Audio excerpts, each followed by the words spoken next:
Support WrestleTalk! Give us a subscribe. After winning the Money in the Bank briefcase at 2010's WrestleMania 26, Jack Swagger successfully cashed in on Chris Jericho so hard, he didn't just become the World Heavyweight Champion, he powerbombed Jericho's shoes off his feet. But it seems that wasn't always the plan.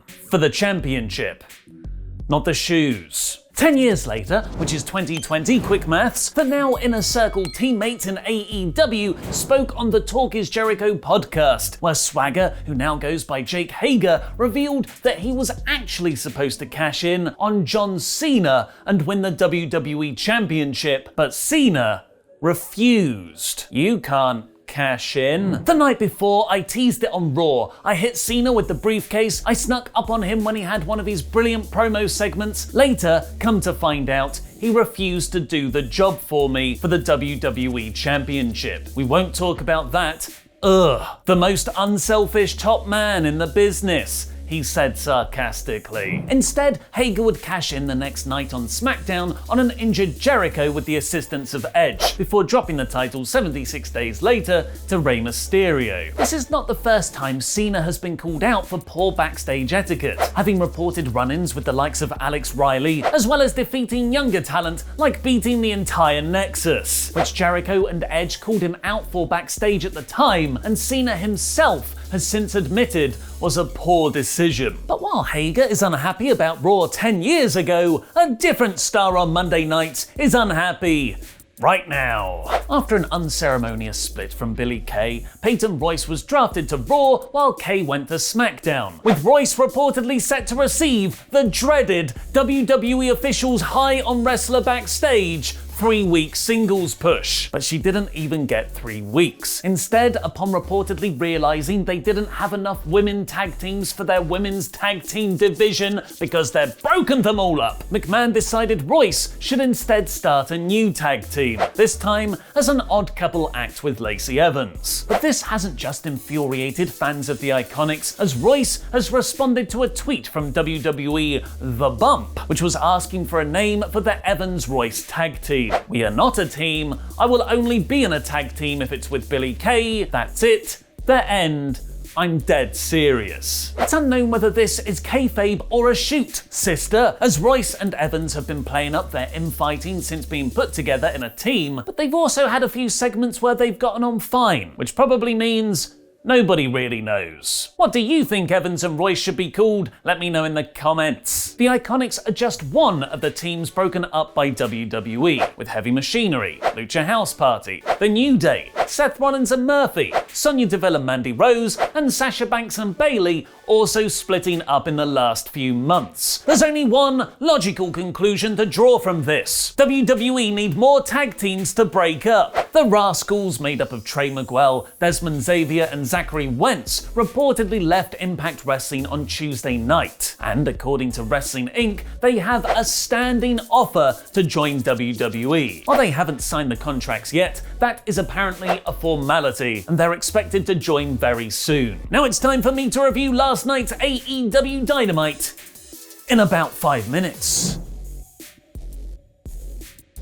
Thanks for your support on Patreon, the $100 Man CD Halver and Superkick Nick Mazesco. AEW opened with new intro credits of fancy new promo shots, and the show kicked off with FTW champion Brian Cage being watched by, maybe taking social distancing too seriously, Darby Allin from the stands. Cage had a really good back and forth match with Matt Sydal, including impressive power spots like using Sydal as a barbell, new workout for all you people in lockdown if you have a Matt Sydal at home, and catching him mid-air in the drill claw suplex position. Team Taz then threatened their TNT Revolution will be televised, which was to come in the next segment. Cody Rhodes announced he won't be seeking a TNT title rematch at this time, but a rematch against his mortal foe MJF instead. But first, he'll have to get through Shaq? Cody was interrupted by the very physically impressive Jade Cargill, who has been in the crowd for weeks, who said Cody was the giant killer, but could he slay the ultimate giant Shaq. Also, Cody has a small penis. Brandy came out to defend her husband's penis, which let Team Taz attack Cody, who was saved by Darby, and then once Cage and Starks had gone, a rather late Will Hobbs ran in and needlessly ripped off a perfectly good t-shirt. Dueling promo segments from Jon Moxley and Kenny Omega revealed their TNT title match will take place on free TV on December 2nd. Kenny pointed out that they've never had a straight-up sanctioned singles match, which is a genius way round his loss last November. In the months-long dark feud over Ali, the Natural Nightmares took on The Butcher and The Blade in a bunkhouse match complete with trash cans, ladders, and oh hey there. Not hey you sick f***. Give me the rubbing oil and thumbtack wounds before the hey. I can feel my allergies from here. Just getting all congested. The four men had a bloodbath, with Dustin bulldogging Butcher off the stage and QT hitting a huge flying elbow off the tallest of ladders. The Nightmares won after Blade accidentally knocked Ali off the apron, which was a poetically satisfying end to this feud. If Cody does want to go against MJF next, he'll have to contend with the whole of the Inner Circle, as the next segment saw Maxwell and Wardlow officially inducted into the faction by Chris Jericho and the rest of the gang, apart from a missing Sammy Guevara. MJF cut a typically funny promo saying how it's been a long 5-year road, which he did all by himself on just a small loan from his father of $1 million. He summed up his journey in a poem, which was actually lyrics from Drake's All Me. When Ortiz pointed that out, MJF said he doesn't know who Drake is, but he does know he started from the bottom. Now he's here. Ortiz's distrust meant MJF still had to get over with some of the Inner Circle, so he surprised them all with tickets to Las Vegas for Jericho's 50th birthday, hopefully meaning more musical numbers next week. Sammy turned up later on saying MJF had told him to go to the beach instead of Dynamite. I can't wait for how this story unfolds, but it is a shame AEW didn't do more with the fallout of Matt Hardy kayfabe murdering Sammy just 4 days beforehand at Full Gear.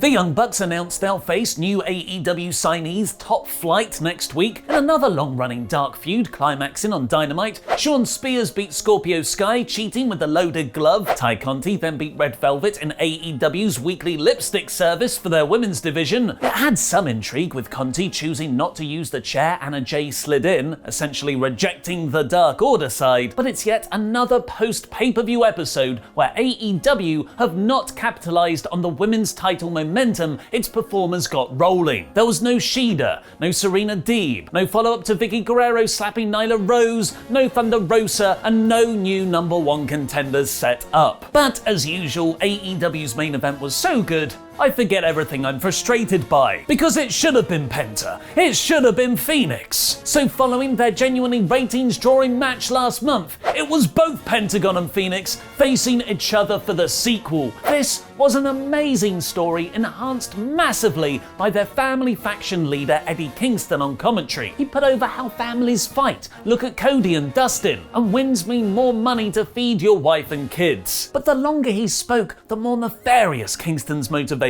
seemed. He started to favor his best friend Pentagon more and more. He defended Penta trying to rip off Phoenix's mask, which was genuinely uncomfortable, but accused Phoenix of going too far when he did the same, which he kind of did because it revealed Pentagon seemingly has an afro under his mask. Don't know why that was so weird to me. There were, in actuality, two fascinating stories working in parallel. Pentagon was aggressively reasserting his position as the older brother after his restraint in their last match cost him the win, while Eddie, mentally destroyed from having to say "I quit" to a man he considered a brother, redirected his shame against Phoenix, subtly kicking Ray out of the ring after Penta won. And as if all that wasn't enough, Pac is back, Pac again, Pac is back, back is Pac, Pac is Pac, back is back, Pac is back, Pac is back, back is back.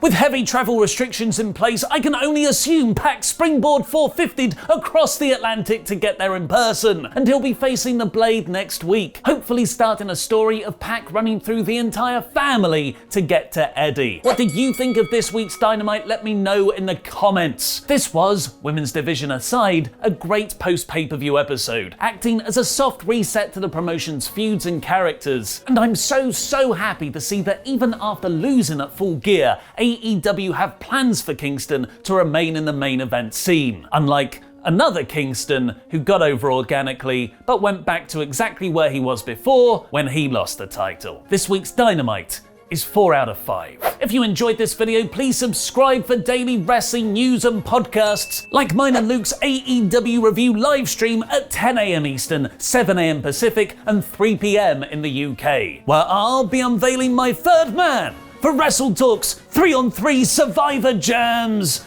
live reactions. WWE are reportedly discussing bringing back a wrestler they fired back in April. Find out who by clicking the video on the right, and who won the big time 6-hack challenge episode of Quizzlemania of Sean Ross Sapp versus Alex Queen of the Ring versus Denise Salcedo versus Steve here versus Tempest versus me. I've been Mr. Davis. Subscribe that subscribe.